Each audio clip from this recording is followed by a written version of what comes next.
O Pequeno Príncipe é um livro mundialmente famoso do escritor francês Antoine de Saint-Exupéry.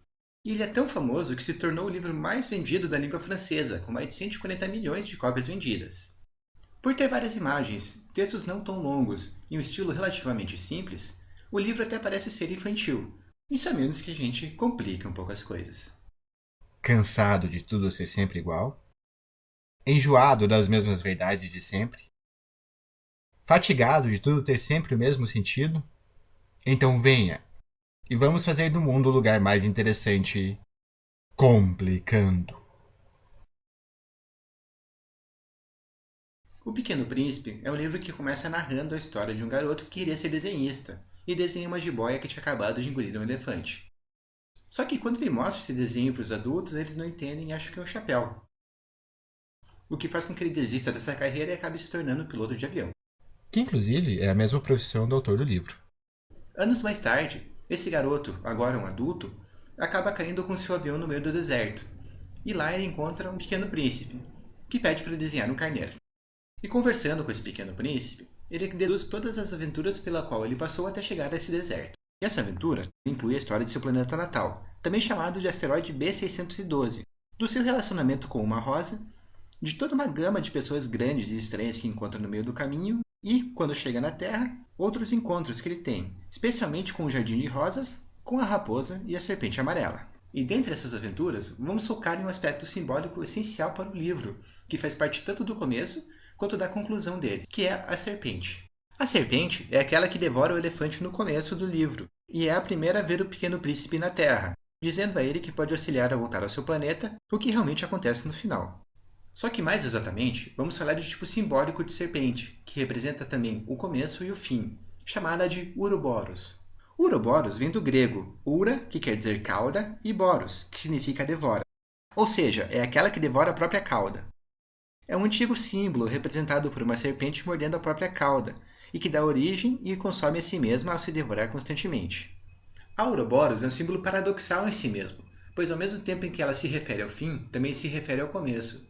E ao mesmo tempo em que representa a repetição indefinida de um ciclo, também se refere à reconstrução desse ciclo em um nível superior.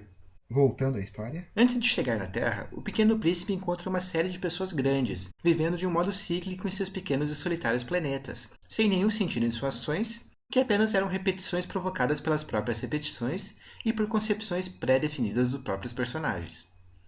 Como o rei que tem que mandar por ser rei, o geólogo que só pode fazer coisas de geólogo, ou, de forma ainda mais clara, o bêbado. O que faz aí? Perguntou ao bêbado, silenciosamente instalado diante de uma coleção de garrafas vazias e uma coleção de garrafas cheias. Eu bebo, respondeu o bêbado, com ar lúgubre. Por que é que bebes? Perguntou-lhe o príncipezinho. Para esquecer, respondeu o beberrão. Esquecer o quê? Indagou o príncipezinho, que já começava a sentir vergonha. Esqueci que eu tenho vergonha, confessou o bêbado, baixando a cabeça. Vergonha de quê? Investigou o príncipezinho, que desejava socorrê-lo. Vergonha de beber, concluiu o beberrão, encerrando-se definitivamente no seu silêncio. E esses ciclos não são muito diferentes do modo que o pequeno príncipe vivia em seu planeta, até que seu relacionamento com a caprichosa Rosa, que ele achava que era a única do mundo, o fez viajar. A rosa, inclusive, além de um símbolo do amor e do feminino, como uma flor, é um grande símbolo da efemeridade do ciclo da vida, uma vez que em toda primavera floresce, vive o seu esplendor e logo em seguida murcha e morre, florescendo apenas na próxima primavera. Entretanto, quando o pequeno príncipe encontra a raposa na Terra, ele aprende uma outra possibilidade para esses ciclos. O que quer dizer cativar? É uma coisa muito esquecida, disse a raposa. Significa criar laços. Criar laços? Exatamente, disse a raposa. Tu não és nada para mim senão um garoto inteiramente igual a 100.000 outros garotos. E eu não tenho necessidade de ti. E tu não tens necessidade de mim. Não passa teus olhos de uma raposa igual a 100.000 outras raposas. Mas, se tu me cativas, nós teremos a necessidade um do outro. Será para mim único no mundo. E eu serei para ti única no mundo. E assim, através de uma rotina repetitiva e cheia de ritos, ela ensina o que é cativar e conta o seu segredo. Esse é o meu segredo. É muito simples. Só se vê bem com o coração. O essencial é invisível para os olhos. Ou seja, é ver e fazer as mesmas coisas. É viver no mesmo ciclo, só que olhando com outros olhos. Os olhos do coração. E é com isso que o Pequeno Príncipe pode ver com outros olhos o significado dos encontros e das partidas, o significado do começo e do fim. Entretanto, com esse conhecimento, o Pequeno Príncipe decide voltar para seu planeta e a sua rosa, deixando para trás aqueles que ele cativou aqui na Terra. E é por isso que ele aceita ser picado pela serpente amarela, fechando assim o seu ciclo e indo para o espaço e virando uma estrela, o que simboliza sua morte. E... Peraí, ele morreu?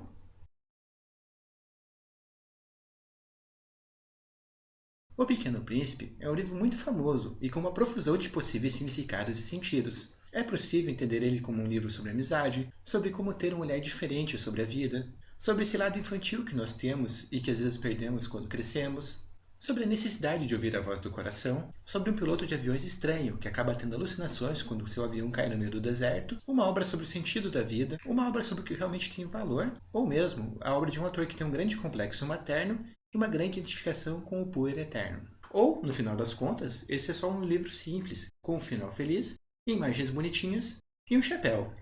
E é só isso. E eu acabei complicando.